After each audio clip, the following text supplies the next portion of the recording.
পূর্ব ত্রিপুরা উপজাতি সংরক্ষিত লোকসভা আসনে ইন্ডিয়া জোট সমর্থিত এবং বামফ্রন্ট মনোনীত সিপিএম প্রার্থী রাজেন্দ্র রিয়াংয়ের সমর্থনে রবিবার আমবাসা বাজারে অনুষ্ঠিত হয় এক সভা।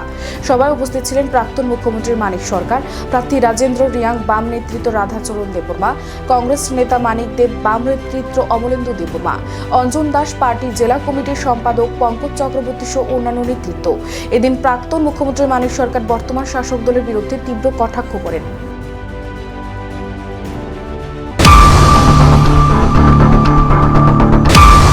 জন্য একটা মাথা গরম করার মতো স্লোগান, প্রতি বছর নতুন করে 2 কোটি চাকরির ব্যবস্থা করব, 5 বছরে 10 কোটি, আমাকে ভোট দিন, দেখুন বেকার সমস্যার সমাধান করতে পারি কিনা। 5 বছরের জায়গায় 10 বছর হলো, এই সময় বেকার সমস্যার সমাধান দূরের কথা, প্রতি বছর 90 থেকে আরম্ভ করে প্রায় 98 লক্ষ নতুন বেকার ছেলে মেয়ে কাজের জন্য লাইনে দাঁড়াচ্ছে।